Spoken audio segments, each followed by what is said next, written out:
फडणवीसांची आणि माझी खुर्ची बदलली पण अजितदादा फिक्स आहे। मुख्यमंत्री पदावर शिंदेंची मिश्किल टिप्पणी। तर तुम्हाला खुर्ची फिक्स ठेवता आली नाही, मी काय करू, अजितदादांची देखील कोपरखळी।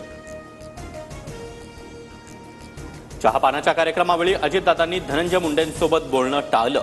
मंत्री धनंजय मुंडेंचा अजित पवारांसोबत बोलण्याचा प्रयत्न, मात्र अजितदादा न बोलताच पुढे निघाले।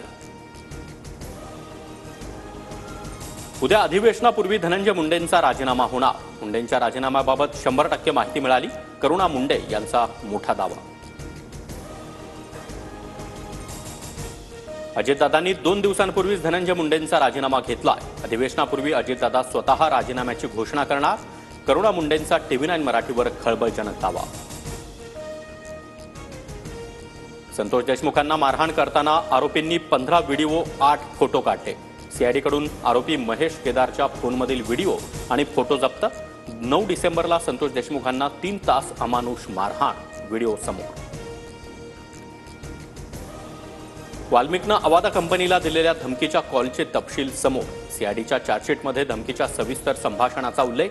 वाल्मिक कराडची अवादा कंपनीच्या अधिकाऱ्याला धमकी देत शिवीगाळ। वाल्मिक कराड कैदेत असलेल्या बीड जिल्ह्यामधील सीसीटीव्ही बंद। महत्त्वाच्या ठिकाणांच्या आणि बराकमधील कॅमेरे देखील बंद। कारागृह अधीक्षकांच्या एका पत्रातून धक्कादायक माहिती समोर।